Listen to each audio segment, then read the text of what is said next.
সুপ্রিয় দর্শক, ভিডিওতে দেখতে পাচ্ছেন রাস্তায় একটা ভাঙাচোরা একদম জঙ্গে পড়া হেলিকপ্টারটি সেটা কিন্তু বাড়িতে নিয়ে এসে একদম নতুন একটা রূপ দিয়ে আকাশে উড়িয়ে দেখিয়ে দিয়েছে এই যুবক। সুপ্রিয় দর্শক, যুবকটি রাস্তা দিয়ে যাওয়ার পথে দেখতে পায় যে রিমোট কন্ট্রোল নষ্ট একটি হেলিকপ্টার রাস্তায় পড়ে আছে একদম জঙ্গে পড়া অবস্থায়। সেই হেলিকপ্টারটিকে বাড়িতে নিয়ে এসে এবং তারপর সেটাকে খুলে তার বিভিন্ন পার্টগুলোকে আলাদা করে। আস্তে, আস্তে দেখতে পাচ্ছেন সেই পার্টগুলো কিন্তু সে আস্তে, আস্তে খুবই সাবধানতার সাথে খুলতিছে। যাতে করে একটা পার্টও নষ্ট না হয়। যাতে করে এটা আবারও পুনরায় চালানো যায়। দেখতেই পাচ্ছেন যে যেই জং পড়া জিনিসগুলো আছে সেগুলো কিন্তু সে পরিষ্কার করতেছে। সুপ্রিয় দর্শক, সেই হেলিকপ্টারটিকে একদম নতুন একটা রূপ দিয়ে ফেলে। ভিডিওটি না দেখলে আপনারা বুঝতে পারবেন না। দেখতে পাচ্ছেন যে যেই ইলেকট্রনিক কম্পোনেন্টগুলো আছে সেগুলোকে কিন্তু সে খুবই সাবধানতার সাথে খুলতেছে। যাতে করে সেই কম্পোনেন্টগুলো নষ্ট না হয়। এবার দেখতে পাচ্ছেন হেলিকপ্টারের যে লেজের অংশ সেগুলোকে খুলে নিয়ে একটা পানির ভিতরে দিয়ে সেগুলোর ভিতরে ডিটারজেন্ট দিয়ে সেগুলোকে কিন্তু ঘষে একদম মানে যেই ময়লাগুলো আছে সেগুলো পরিষ্কার করতেছে। হেলিকপ্টারের প্রত্যেকটা পার্টগুলো কিন্তু সে খুবই সাবধানতার সাথে একদম ব্রাশ দিয়ে ঘষে পরিষ্কার করতেছে। মূলত পরিষ্কার করার কারণ যেটা যে এই পার্টগুলো যাতে আবারও পুনরায় ব্যবহার করা যায় সেজন্য সেই পার্টগুলোকে ভালোভাবে পরিষ্কার করতেছে।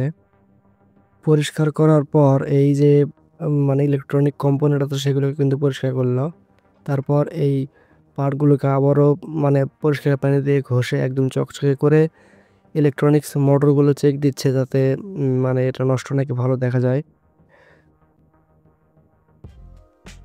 এবার যে মেইন সার্কিটটা আছে এই সার্কিটটা কিন্তু সে মিটার দিয়ে মেপে দেখতেছে যে এটা ভালো আছে কিনা।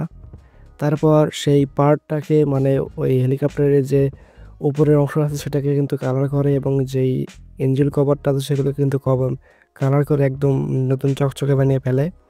এরপর মেইন যেটা কাজ যেটা হচ্ছে যে হেলিকপ্টারটিকে আবারও পুনরায় সেট আপ করা। সুপ্রিয় দর্শক, দেখতে পাচ্ছেন সেই ইলেকট্রনিক্স যে সার্কিটটা আছে সেগুলো কিন্তু সে লাগিয়ে নিয়ে এবার পাওয়ার অন দিয়ে দেখতেছে যে এটা ঠিকঠাক কাজ করছে কিনা। তো আপনারা দেখতে পাচ্ছেন সেটা কিন্তু একদম ঠিকঠাকভাবে কাজ করতেছে। এবার যে মেন কাজগুলো সেটা হচ্ছে যে হেলিকপ্টারটিকে প্রপারলি সেট আপ করা। সেই কাজটা কিন্তু সেই খুবই সাবধানতার সাথে করতেছে যাতে করে হেলিকপ্টারটি আবারও নতুনভাবে আকাশে উঠতে পারে। দেখতেই পাচ্ছেন আপনারা সে কিন্তু সেই হেলিকপ্টারের প্রপেলারের যে গিয়ারটি আছে সেটা কিন্তু লাগিয়ে নিল। এবার সেই প্রপেলারগুলো লাগাবে যেগুলো প্লাস্টিকের ছিল, একদমই সেই মানে ময়লা আবর্জনা দিয়ে ভরে ছিল। সেগুলো কিন্তু পরিষ্কার করে একদম চকচকে করে ফেলেছে। তো সেই পার্টগুলো আবারও সে সেখানে লাগায় এবং লাগানোর পর এটাকে আবারও ব্যাটারি সংযোগ দিয়ে পাওয়ার অন দিয়ে দেখা হয় যে এটা চালু হয় কিনা। তো আপনারা দেখতে পাচ্ছেন এটা কিন্তু চালু হয়েছে। এবার সেই লেজের অংশটা লাগাচ্ছে যেটা মানে হেলিকপ্টারের ভারসাম্য বজায় রাখে। ভারসাম্য বজায় রাখার জন্য যে পিছনে যে পাখা থাকে সেই পাখা কিন্তু সে লাগিয়ে নিয়েছে। এবার মেন যে কাজটা সেই কাজটা হলো যে এই লেজটাকে কিন্তু হেলিকপ্টারের হাতে সংযোগ দেওয়া হয়ে যাওয়ার পর আবারও সেই ব্যাটারি সংযোগ দেওয়া হয় যেটা ছাড়া কিনা হেলিকপ্টারটি চলতে পারবে না। ব্যাটারি সংযোগ দেওয়ার পর এবার একটা নতুন রিমোট নিয়ে আসে সে বাজার থেকে কিনে নিয়ে আসার পরে হেলিকপ্টারটিকে চালু করে এবং আকাশে উড়ায়। সুপ্রিয় দর্শক, এখানে কিছু একটা সমস্যার কারণে দেখতে পাচ্ছেন হেলিকপ্টারটি কিন্তু উঠতে পারতেছে না, বারবার মাটিতে নেমে আসতেছে। এরপর সে এটিকে আবারও রিসাইকেল করে এবং সে দেখতে পাচ্ছেন হেলিকপ্টারটি কিন্তু এবার পারফেক্টলি আকাশে উঠতেছে।